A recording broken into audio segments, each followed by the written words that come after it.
Yep. All right. Well, thanks for joining here in the room or online for the start of this seminar series here at Virginia Tech, second day into the semester. And it's starting to not feel like winter too much. It's actually kind of nice and pleasant outside. But anyways, for today, we have here Ameer Mohammed, who is advised by Dr. Colin Adams, also joining us. I'm going to talk about some plasma experiments. Without further ado. Thank you. Yeah, I'm just. Okay. Yep. Yeah. Okay. Cool. Sorry about that. That's okay.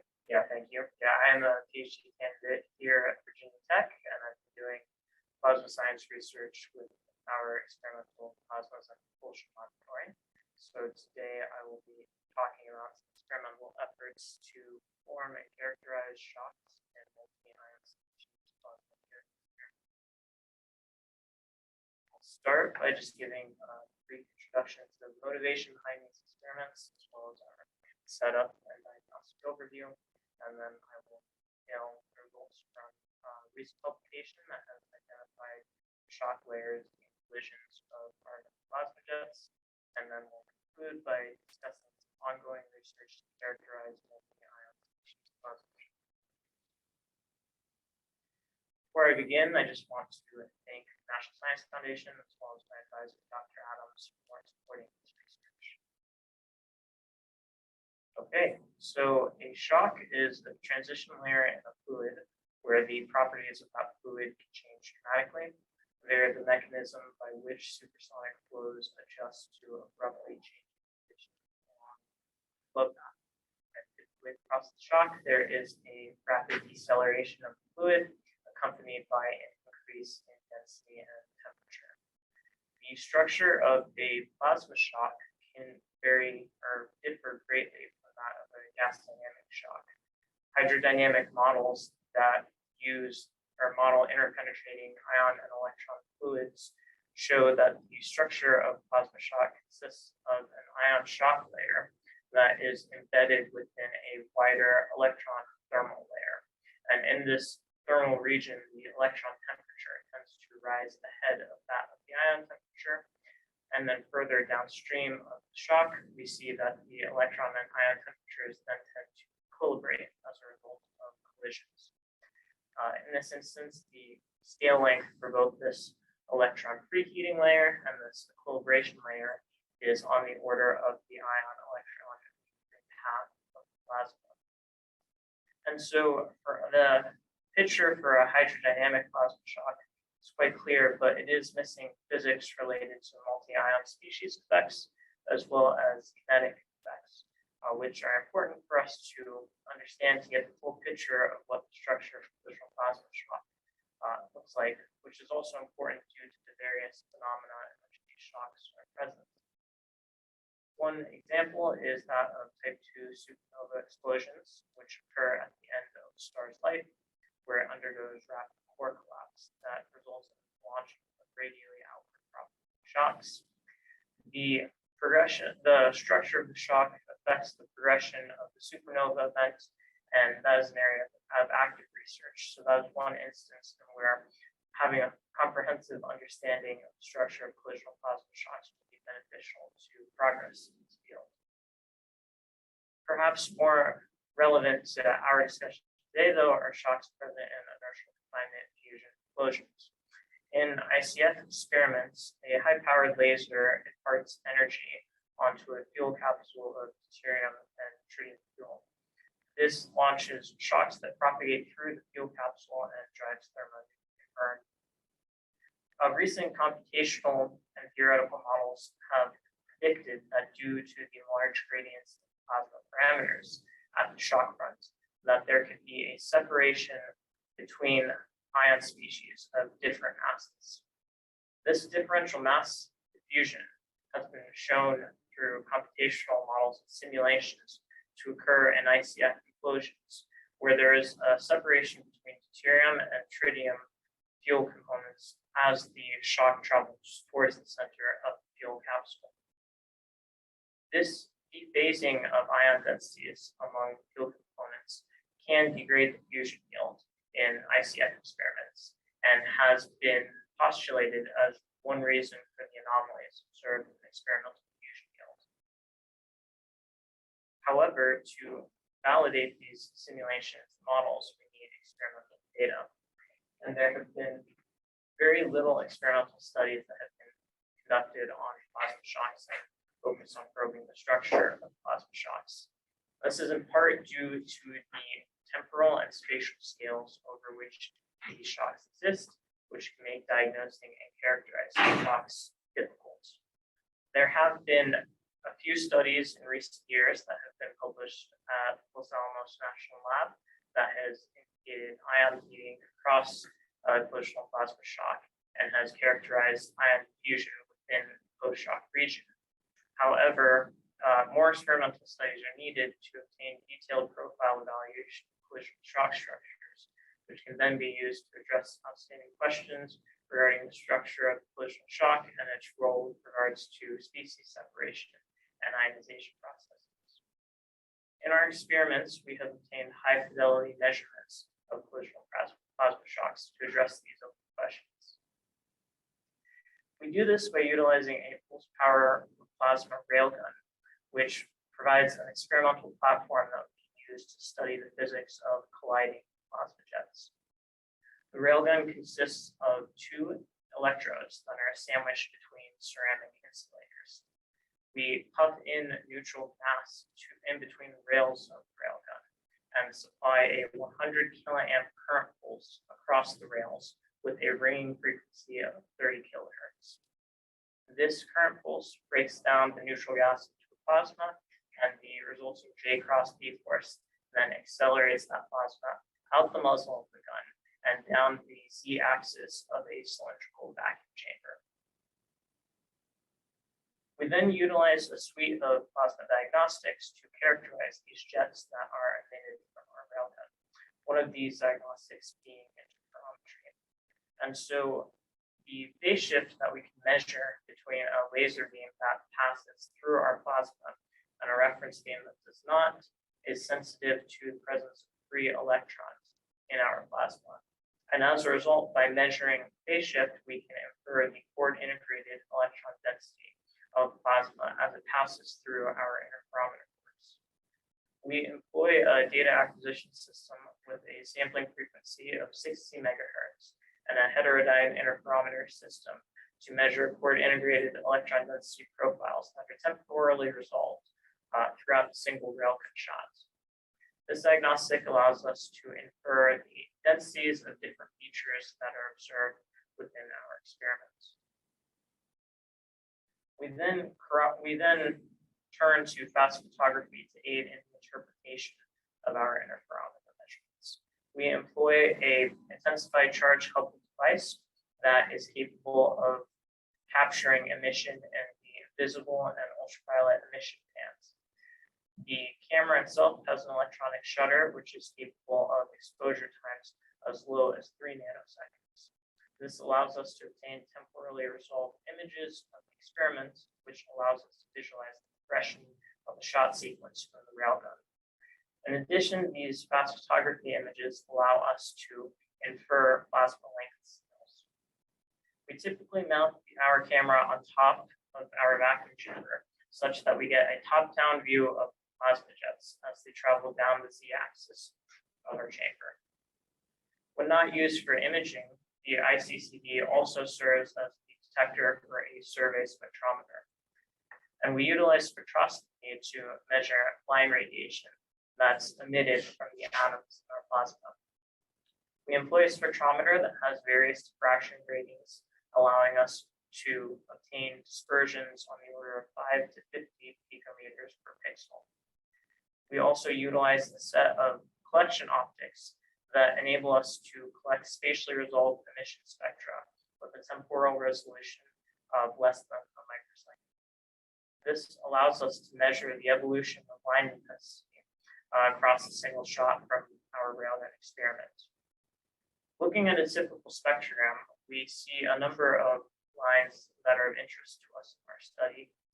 Of particular interest are the lines that are from the working gas supplied to the railgun, which is typically argon or a mix of argon and nitrogen.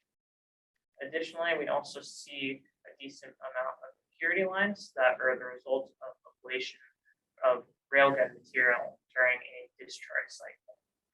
The most common or prominent impurity lines belong to doubly ionized aluminum, which we typically see around the 450 nanometer wavelength range. Given these observations through experimental spectroscopy, we can then tune our measurements to collisional radiative modeling simulations that we do through PrismSpect to infer the plasma temperature and mean charge state associated with the different features that we observe. Additionally, by taking the line profile that we measure through our spectrometer, we are able to perform stark broadening analysis to infer localized values of electron density associated with the plasma. By using the spectrometer in coordination with our camera and our interferometer, we are then able to obtain spatially and temporally resolved estimates of various plasma parameters such as electron density, electron temperature, and mean charge state. And so we utilize this to study in particular the physics of colliding plasma jets. I mentioned previously that the current pulse supplied to the railgun for a single shot has a ringing frequency of 30 kilohertz. As a result of this sort of underdamped current pulse that is supplied to our railgun, we actually see multiple jets that are emitted from the railgun in a single shot. We take advantage of this unique feature by taking a polycarbonate obstruction and placing it roughly 12 centimeters away from the muzzle of the railgun. This allows the first jet in the shot cycle to travel towards the polycarbonate, stagnate against it, which forms a background plasma. The second jet in the cycle then interacts with this stagnated background plasma, and we utilize our diagnostic capabilities to study the collision events. In particular, we will be reporting measurements and results for a campaign where we have our spectrometer viewing towards aligned down the z-axis of our vacuum chamber. And we have interferometer ports traversing across the vacuum chamber at varying distances relative to our polycarbonate obstruction. I start by presenting average line integrated electron density along with gel shaded standard deviation traces that are inferred from our phase shift measurements from the interferometer. These are paired alongside false colored logarithmically scaled VUV images of the collision event. For these measurements, we reference our t = 0 time to be the time of flight of the collision event in the interferometer cord closest to the polycarbonate. And so by looking at these two diagnostics hand in hand, we see a few interesting features that come up. We see the first jet as it leaves the muzzle of the railgun, travels down the image towards the polycarbonate located 12 centimeters away. At this time, we also see local maximas that are detected in our interferometer cords, which are the results of the plasma jet passing through the cords on its way to the polycarbonate. Eventually, that first jet reaches the obstruction and stagnates, forming our background plasma. This is concurrent with a slow rise in line integrated electron density that we observed in the cord located at 11 centimeters, which is indicative of material slowly expanding radially outward and back towards the muzzle of the railgun. It's at this time that we also see the second jet start to leave the muzzle of the railgun and travel towards the stagnated plasma. It is interesting to note that the second jet is less bright than that of the first jet, as observed in Pimax images, but also less dense than the first jet as measured or inferred from our interferometer traces. Eventually, though, the second jet makes its way to the stagnant plasma, and we see that the result of this collision between the two components is the formation of a bright emission structure, which is concurrent with a sharp gradient in line integrated density. And this is the feature that we are most interested in characterizing. However, because we are dealing with the study of flying plasma jets and plasma shocks, non-uniformities and gradients may be present, which kind of suggests the need to get more radially resolved distributions of densities. And since our interferometer measurements are averaged along chord lengths, we now turn to using off-axis interferometer chord arrangements to characterize the radial profiles of our plasma. We achieve this by positioning our interferometer chords so that they still travel perpendicular to the propagation axis of the jets, but now they're positioned at varying heights relative to the propagation axis.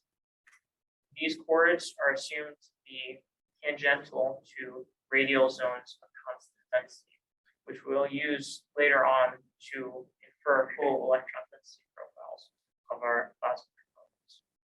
For now, we present the average line integrated electron density traces of 4 different radial stations during collision events where the polycarbonate obstruction was once again placed 12 centimeters away from the muzzle of the gun. We see that a lot of the same features that we observed previously in the chord aligned with the center axis of the jets are also present in the chords that are off axis. However, it is interesting to note that the time of flight of the collision event increases with increasing Y position. This suggests to us that the leading edge of this post-collision plasma is not necessarily planar, but is in fact curved, reaching the off-axis locations at later times, which is in agreement with the images that we've obtained through our fast photography, which also showcase a curved leading edge associated with this component. Additionally, we have also measured these transverse density distributions for campaigns where there was no obstruction placed in the chamber to get an idea of what the radial profile of the unobstructed jets look like. Of particular interest to us is the profile of the unobstructed second jet. We see that the density of this unobstructed second jet tends to 0 as our off-axis position increases to 4 centimeters, suggesting to us that the second jet has a width on the order of 8 centimeters. And so given these transverse distributions of chord integrated electron density, we can then infer radial electron density profiles from these for the varying components present in our experiment. We do this by turning to the analytical expression that relates the phase shift measured from these interferometer chords to the electron density associated with the different radial zones in our plasma. By performing a simple matrix inversion, we are able to obtain an analytical expression that takes our interferometer measurements as input and returns to us the radial density distribution of the different components in our plasma. We perform this analysis for 3 distinct features present in our experiment, namely that of the pre-collision second jet as it makes its way towards the obstruction, the stagnant background plasma before it has interacted with the second jet, and the post-collision plasma structure that is the result of the collision between the 2 shock components. The results of this are these radial distributions of electron densities, with the top left figure corresponding to the post-collision plasma, top right figure corresponding to the second jet, and the bottom figure corresponding to the stagnant background plasma. Our spatial resolution for these radial density parameters are determined by the spacing in which we set our interferometer chords. As a result, these density distributions are assumed constant over shells roughly 2 centimeters in width. What we see from these measurements is that looking at the on-axis components at R equals 0, the electron density of the post-collision plasma is an order of magnitude greater than that of the pre-collision components. We also see that the density of this post-collision plasma tends to 0 as our radial location tends to 4, suggesting to us that it has a total width of 8 centimeters, despite being radially unconstrained. And so using these estimates of electron density, we can then turn to our collisional radiative modeling prism spec to try and infer temperature and mean charge states to get a better understanding of what the total ion density enhancement as a result of this collision event looks like. To do this, however, our prism spec simulations take ion density as an input, but because we're looking to extract ion density, temperature, and a charge state from this process, we employ an iterative analysis procedure.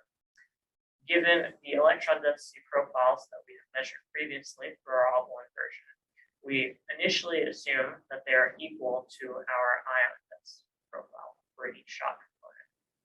We use this as input into our prism spec simulations, which in turn gives us mean charge state and electron temperature, which allows us to calculate or recalculate our estimate of ion density.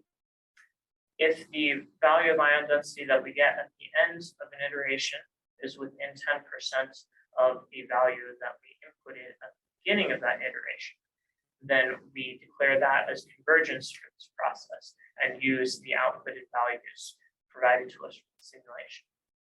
If it's not the case, we repeat this analysis until iteration is achieved. With regards to how exactly prism spec gives us these estimates of temperature and mean charge states, we compare our experimental spectroscopy measurements that are taken with the viewing cord that is aligned with our interferometer cords. This allows us to use the interferometer measurements from our experiment in this analysis process. We look at the presence or absence of simulated lines and from our prism spec simulations to infer the temperature of the different shock components. We present an example of this procedure here. In the top left-hand figure, we have an experimental line indicated in blue alongside simulated emission lines for various different plasma temperatures. We notice in the simulation that the line is only present for plasma temperatures greater than 1.6 eV, suggesting to us in this instance that a lower bound estimate of the plasma associated with the spectroscopy measurement must be 1.6 eV. Similarly, we can use this to obtain an upper bound measurement as well. We have on the bottom left-hand figure an aluminum line that is observed at 466 nanometers with our experiments. We see again with our prism spec simulations that the line is present, but only for temperatures below 2 eV.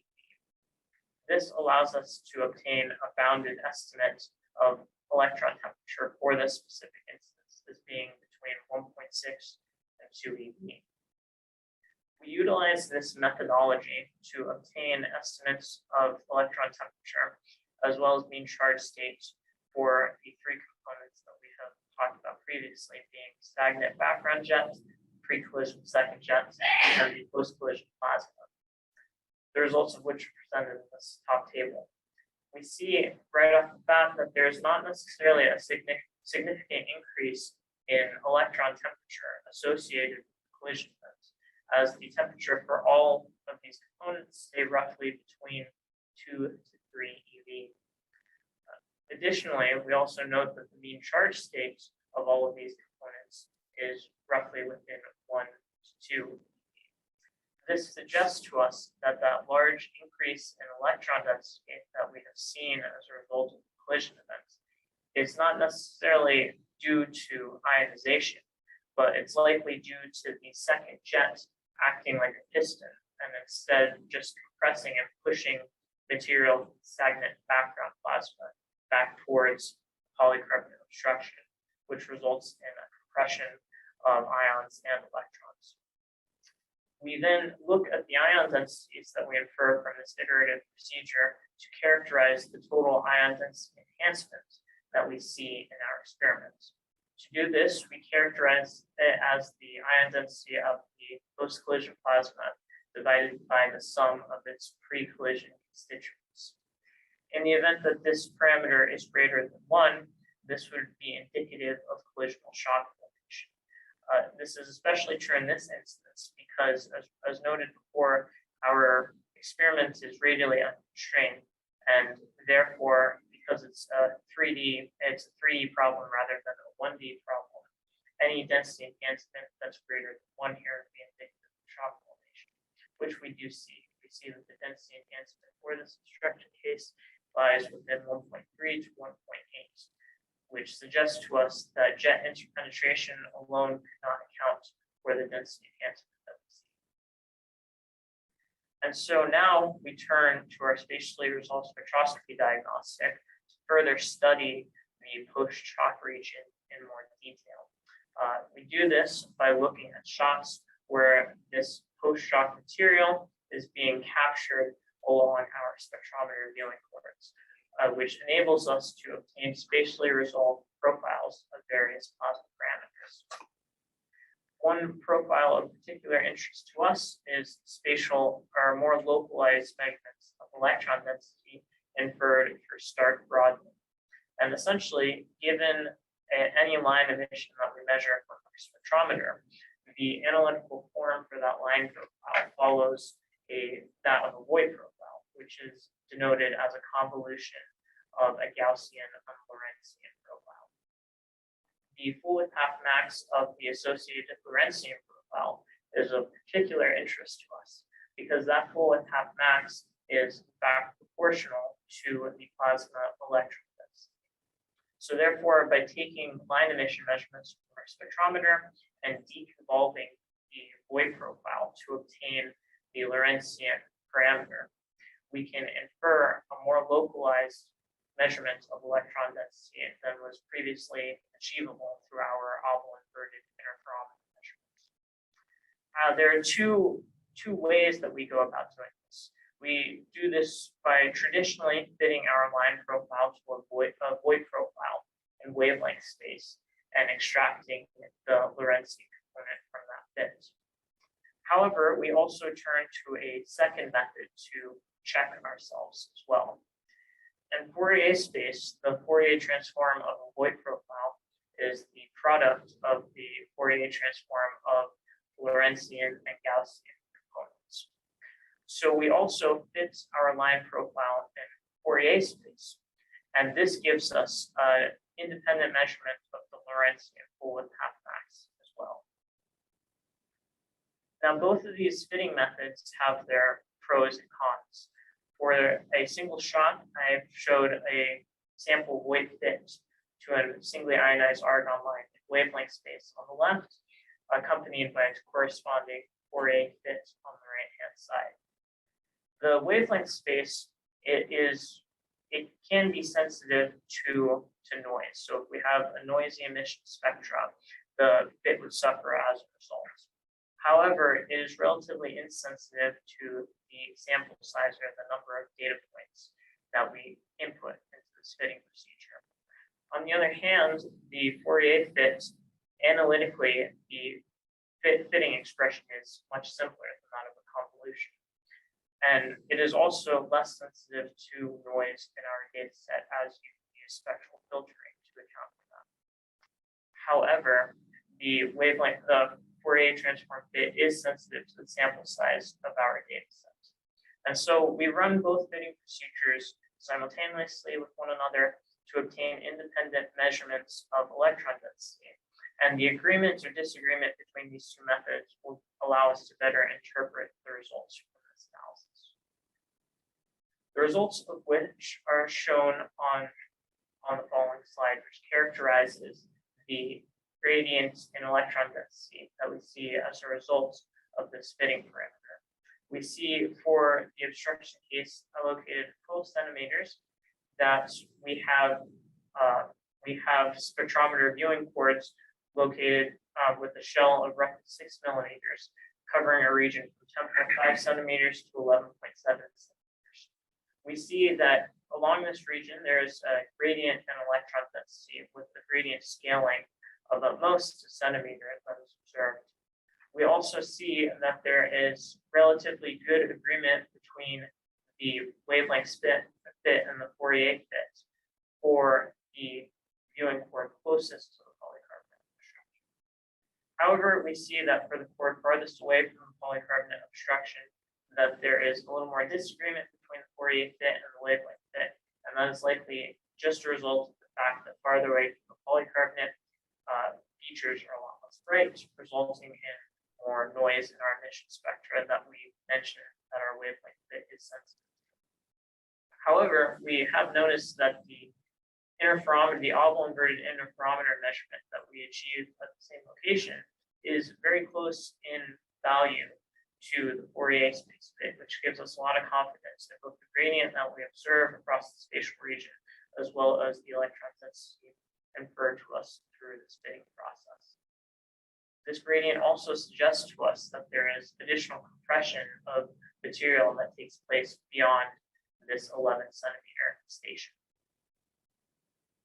And so, given these results of electron and ion density and temperature, we now turn to kinetic and fluid models to help better understand the collision event itself.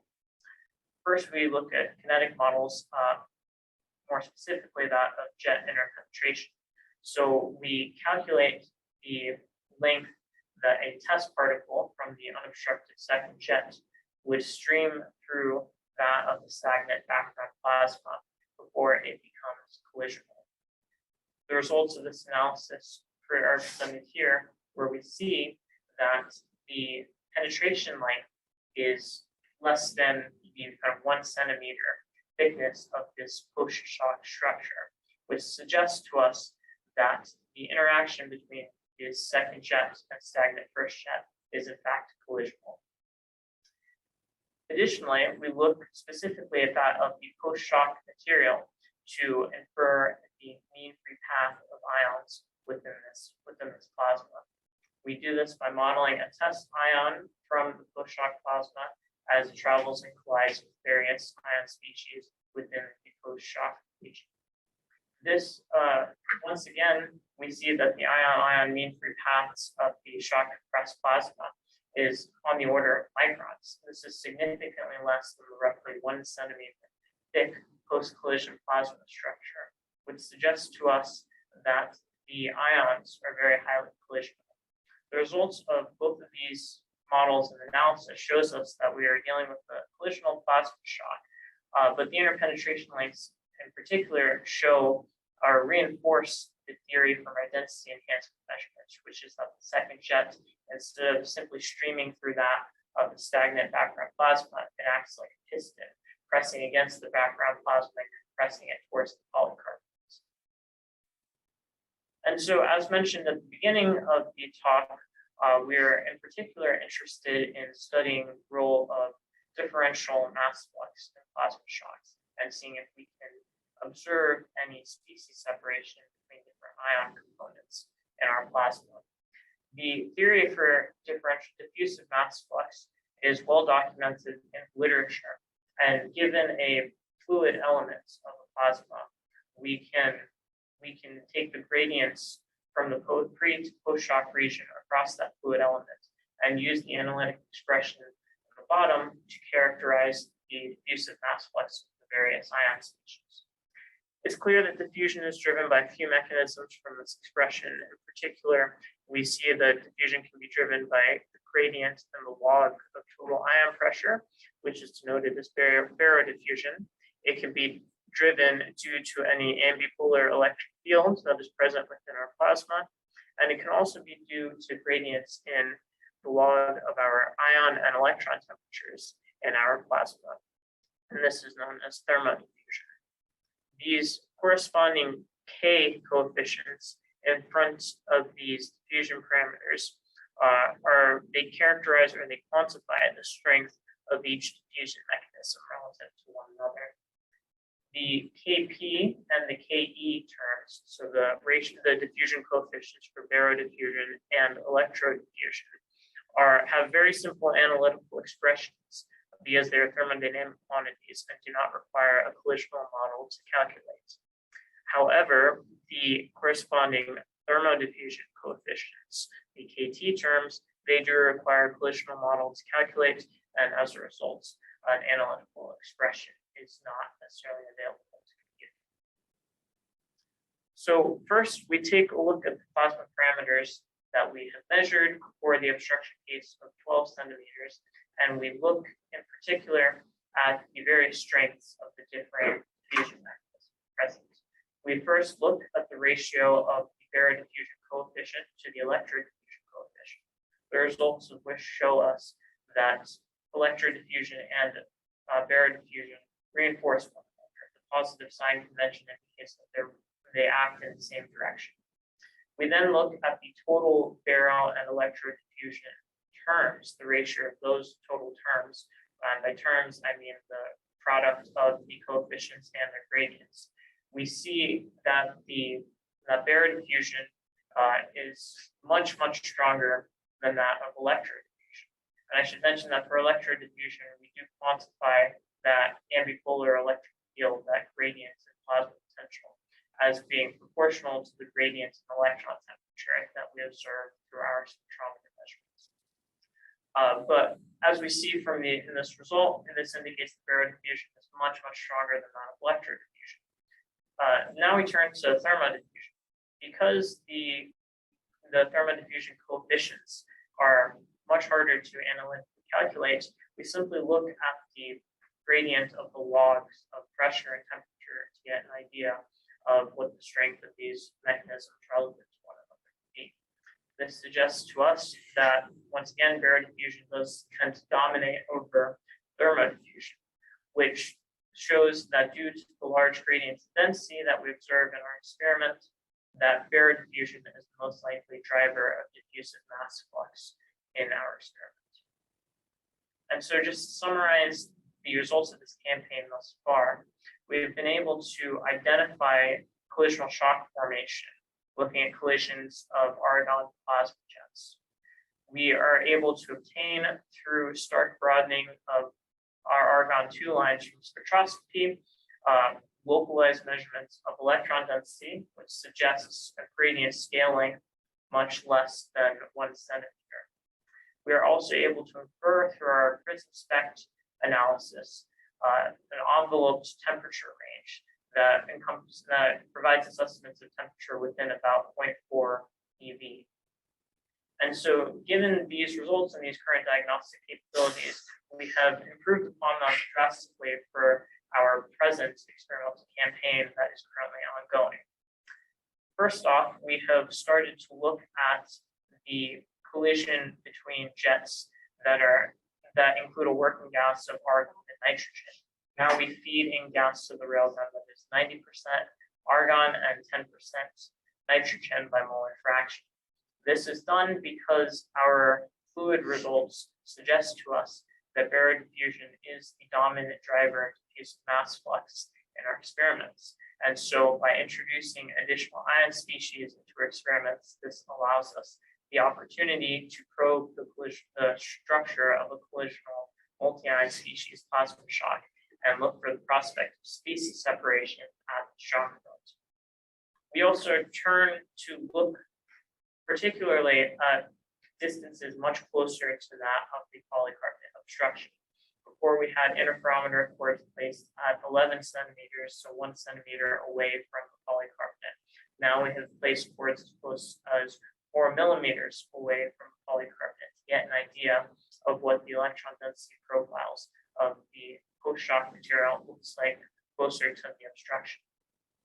Additionally, we've done the same with our spectrometer viewing cords, trying to place them as close as possible to the obstruction so that we can probe the shock structure much closer to the collision events.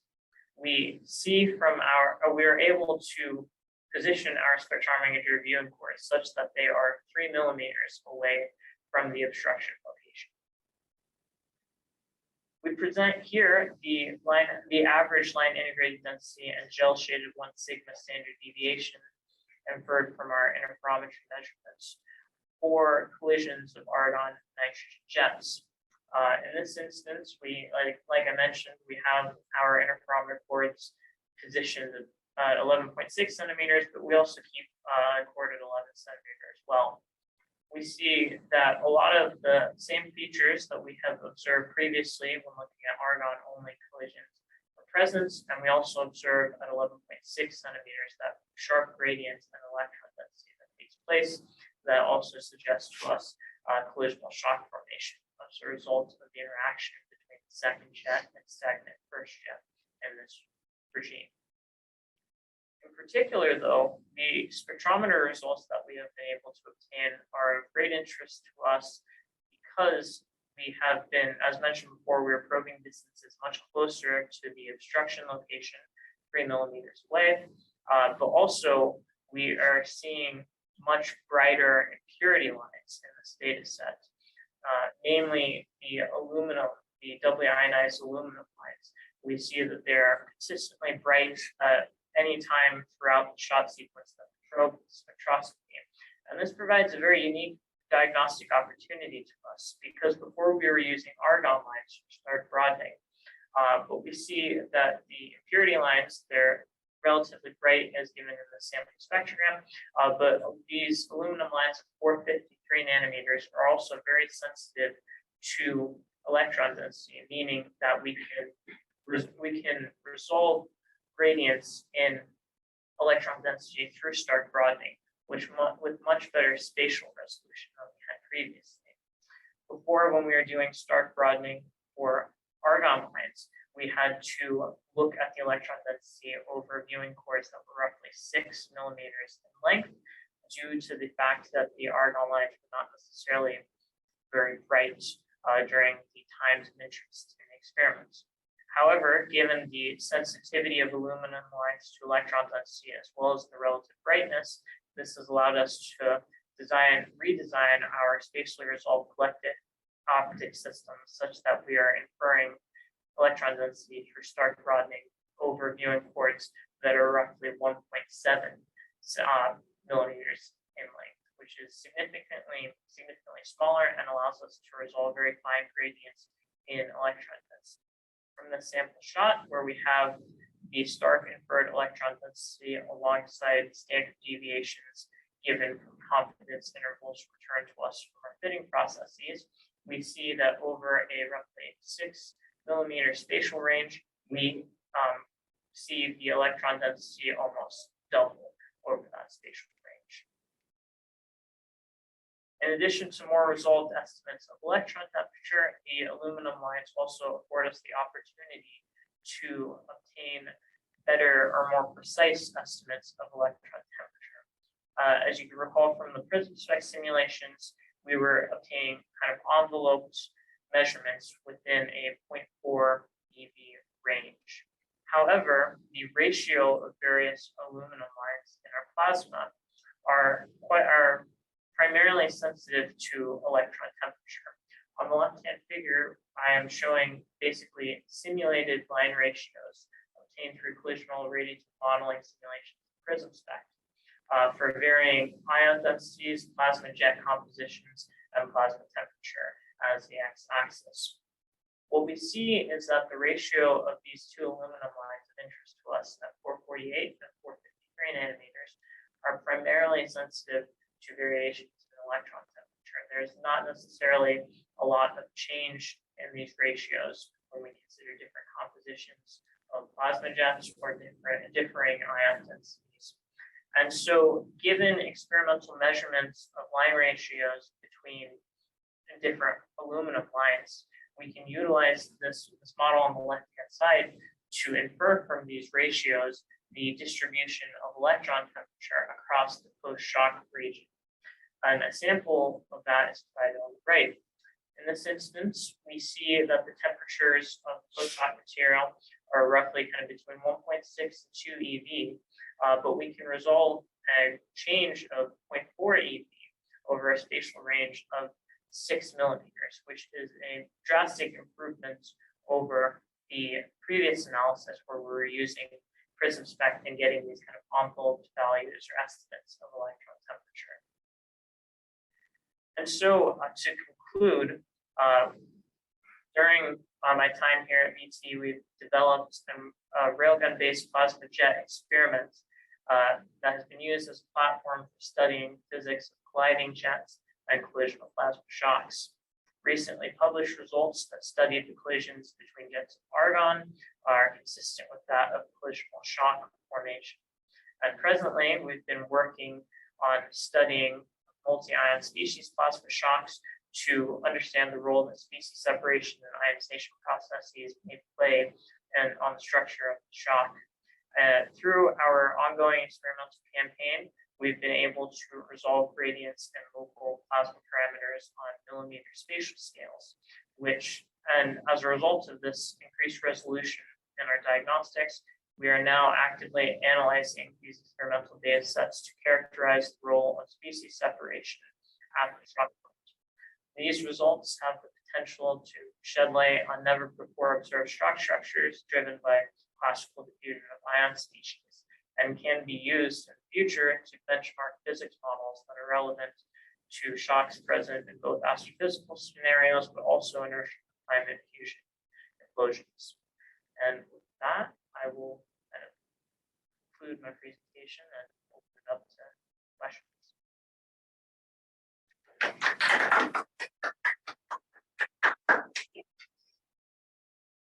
Any questions here or online? I'll quickly see anything on the chat. But feel free online or. Yeah, a very nice talk. Where is this railgun located? Yeah, so our laboratory is in Whittemore Hall. It's 269, I think. 290. 290. Sorry, yeah, 290. Lab 290. Okay. Yeah, I was struck by the fact that you see the integrated plasma density increase dramatically with the second plasma jet arriving at the obstruction. Where does that additional, density come from? Is it out of the background plasma, out of the polycarbonate sheet, or where? Yeah, so the results or the measurements seem to indicate or suggest that the increase in density is due to that second jet kind of acting like a piston. So when it reaches the stagnated plasma, it kind of pushes back against it as it travels towards the polycarbonate, and that just results in the compression of material, which we see as our increase in density. Okay, and the way the plasma interacts with the obstruction, I might have thought it would simply bounce off, but it appeared that it kind of flattens itself against the obstruction. Is that right? Yeah, so with the first jet, what we see is that it kind of, as it stagnates against the obstruction, it flattens out, and then over time it could start to kind of diffuse towards the walls or radially backwards. You can kind of see a glimpse of that in the interferometry measurements, which show that kind of slow rise in electron density in the chord closest to the obstruction, like right here. Let me see. Is the polycarbonate sheet feeling some sort of momentum impulse from stopping the plasma? Is there enough there to create some sort of force on the obstruction? Sorry, I didn't quite hear the beginning of that question. You mind repeating? Yeah, I'm sorry, I haven't got much voice. Does the polycarbonate sheet feel a momentum transfer from the plasma jet as it collides? Do you have to restrain the polycarbonate sheet, or are we talking about small impulses? So I mean, if we when we're kind of looking at the shots in real time, we have the polycarbonate kind of reinforced from the back, so it doesn't. So as the plasma jet hits it, it doesn't necessarily oscillate as a result of that impact. But even if it were to kind of vibrate and move as a result of that, because of the frequency of that oscillation, and given the really short time scales that we're looking on in this experiment, like really microseconds, it wouldn't necessarily be something that's detected in the interferometry measurements. Okay, thank you.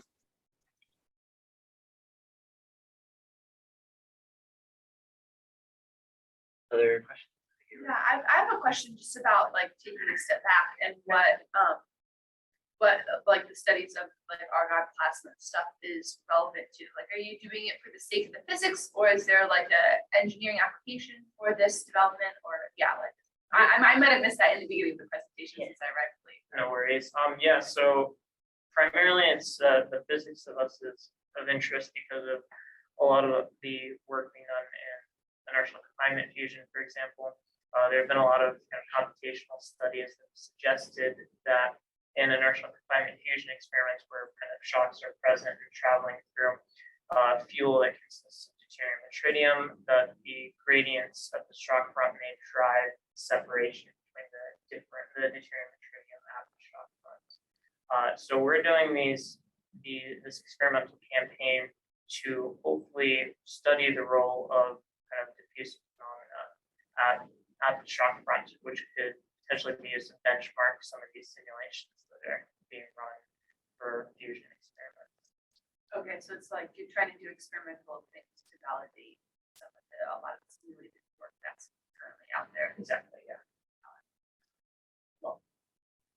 Thanks for going through that again. Yeah, there are analytical models that are fluid models, multi-fluid models. But they're not necessarily that accurate because it is inherently a kinetic process. So you look at the small scale thing, and then there's no validation data for any of the kinetic models. That's my reason. Got it. Okay, cool. And Ameer, maybe you can clarify, that might help address Dr. Rahami's question about what's the Mach number of the first jet and the second jet. Yeah, that's a very good point. Yeah, so the Mach number of the first jet is probably between about 5 to 7, and then the second jet is actually significantly faster than that of the first jet. So that Mach number is from between 7 to 11. That's why the shape of the jet changes or hits. Yeah, yeah.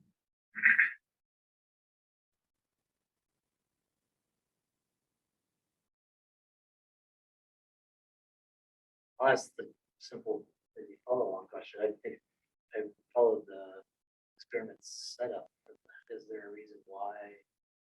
Or maybe you did cover that at the beginning. Why would that be? If the second jet is going a whole lot faster. Yeah, so that's not something I explicitly mentioned, but it seems to be because this is all coming from a single gas puff that's supplied to the railgun. And so a lot of that material is going to be swept up and accelerated as the first jet, leaving kind of less material to be accelerated as the second jet, which is why it's kind of less dense, but also more fast.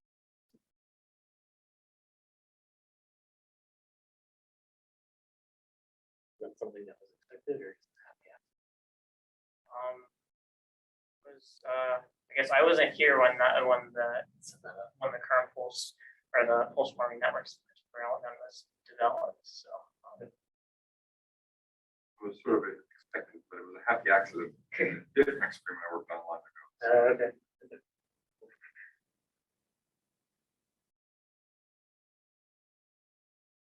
Any other questions online or in the room? Maybe just one small one. Your equation 8, the first term that involved the gradient C. I was wondering what the C stood for. Yes, that's the gradient in mass concentration. Okay. Yeah, I'm not familiar with the use of the letter C in that context, but okay. Gotcha. Yeah, sorry, I should have specified that.